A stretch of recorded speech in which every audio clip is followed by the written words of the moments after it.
Hello viewers, আজকে আপনাদের দেখাবো মাইক্রোসফট এক্সেলে একাধিক ওয়ার্কবুকের ডাটা একটি ওয়ার্কবুকে কিভাবে নিয়ে আসবেন।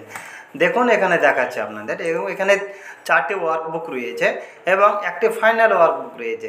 মানে এই 4টি ওয়ার্কবুকের ডাটা আমি ফাইনাল ওয়ার্কবুকে কিভাবে নিয়ে আসবো, এই সিস্টেম আপনাদের আজকে দেখাবো। দেখুন আমি ফার্স্ট ফাইনাল ওয়ার্কবুক ওপেন করছি। দেখুন ওপেন করার পর দেখুন ফার্স্ট টাইম ডাটায় অপশানে ক্লিক করবেন, তারপরে দেখুন কনসলিডেট এখানে ক্লিক করবেন। ক্লিক করার পর দেখুন এখানে সাম অপশান রয়েছে, এখানে বেশ কিছু অপশান রয়েছে, এখানে সাম এখানে ক্লিক করবেন। তারপরে দেখুন এখানে একটা ব্রাউজ অপশান রয়েছে, এখানে ক্লিক করবেন। ক্লিক করার পর দেখুন আমার ডাটাটি যেখানে রয়েছে, যে ফোল্ডার রয়েছে সেই ফোল্ডার আমি সিলেক্ট করব। দেখুন 1 2 3 4 ফার্স্ট টাইম আমি 1 নাম্বার সিলেক্ট করলাম, ওকে দিয়ে দিলাম। এবার অ্যাড করে, কিন্তু এখানে দেখাচ্ছে দেখুন consolidation reference is not valid. তাহলে কি করতে হবে? দেখুন আমি ক্যান্সেল করে দিলাম। ক্যান্সেল করে দেওয়ার পর দেখুন আমি এখানে যে 4টি যে ওয়ার্কবুক রয়েছে, আমি 4টি ওয়ার্কবুকে ওপেন করে দিচ্ছি।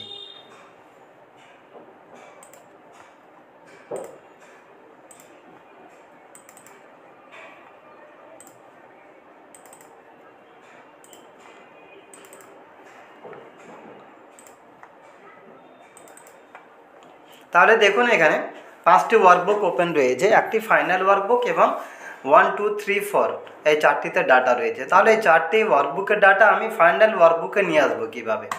ফার্স্ট টাইম আমি ফাইনাল ওয়ার্কবুক ওপেন করলাম। ওপেন করার পর দেখুন এখানে ডাটা অপশান রয়েছে, এখানে ক্লিক করবেন। ক্লিক করার পর দেখুন কনসলিডেট এখানে ক্লিক করবেন। ক্লিক করার পর দেখুন আবার দেখুন এখানে ফাংশন অপশান রয়েছে, এখানে ফাংশন থেকে এখানে সাম যে অপশান রয়েছে এই সাম অপশানে ক্লিক করবেন। যেহেতু আমি একাধিক ওয়ার্কবুকে আমি একটি ওয়ার্কবুকে যোগ করতে চাই।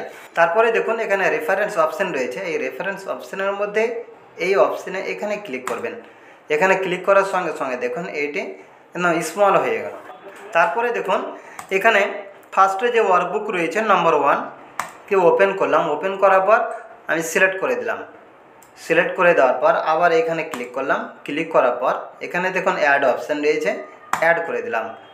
তারপরে দেখুন আমি রেফারেন্সের এখান থেকে আমি সব ডিলিট করে দিলাম। তারপর আবার এখানে ক্লিক করলাম।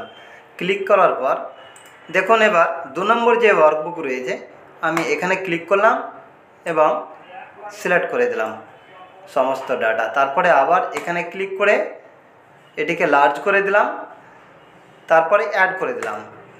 দেখুন এখানে দেখাচ্ছে 2টি ওয়ার্কবুকের ডাটা এখানে অ্যাড হয়ে রয়েছে। আবার আমি এটা ডিলিট করে দিলাম। তারপরে আবার দেখুন এখানে ক্লিক করলাম। ক্লিক করার পর দেখুন এবার 3 নম্বর পেজ ওপেন করলাম। ওপেন করার পর দেখুন সিলেক্ট করে দিলাম, এখানে ক্লিক করলাম, আবার অ্যাড করলাম, আবার ডিলিট করে দিলাম, আবার এখানে ক্লিক করলাম। তারপরে দেখুন এবার 4 নম্বর ওয়ার্কবুক আমি ওপেন করলাম।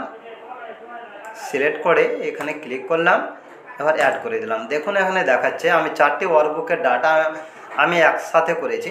তাই এখানে দেখতে পাচ্ছেন দেখুন এখানে 4টি ওয়ার্কবুকের ডাটা এখানে শো করছে। তারপরে দেখুন এখানে দেখুন টপ রো অর্থাৎ র যেগুলো ছিল সেগুলো আপনি ওপরে যদি হেডিং যেটা রয়েছে সেই হেডিং যদি ওপরে চান তাহলে এখানে ক্লিক করবেন। লেফট অর্থাৎ বাম দিকে কারণ যদি আপনি সেই যেগুলো হেডিং ছিল সেই হেড যদি চান তাহলে এখানে ক্লিক করবেন। তারপরে দেখুন এটা খুব একটা মজাদার জিনিস, create link to source data, অর্থাৎ সে ডাটাগুলি যদি আপনি লিঙ্ক করতে চান। দেখুন আমি যে ফাইনাল ওয়ার্কবুকে যে তথ্যগুলি নিয়ে আসবো এই ওয়ার্কবুকের সঙ্গে যদি আপনি ফার্স্ট সেকেন্ড থার্ড ফোর্থ ওই ওয়ার্কবুকগুলোর যদি আপনি লিঙ্ক রাখতে চান তাহলে আপনি এখানে ক্লিক করবেন। তাহলে এক্ষেত্রে দেখা যাবে দেখুন যদি ফার্স্ট ওয়ার্কবুক যেটা রয়েছে সেই ওয়ার্কবুকে যে ডাটা আপনি চেঞ্জ করবেন, পরিবর্তন করবেন, অটোমেটিকভাবে আপনার ফাইনাল যেটা ওয়ার্কবুক রয়েছে সেখানে চেঞ্জ হয়ে যাবে। দেখুন আমি এখানে ক্লিক করলাম, এবার ওকে দিয়ে দিলাম।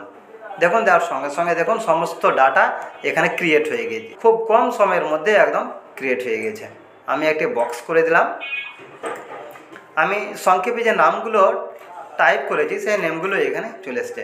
তাহলে এইভাবে আপনারা সমস্ত ডাটা নিয়ে চলে আসতে পারেন। এখান থেকে আপনি এটা সাইজ করে নিতে পারেন।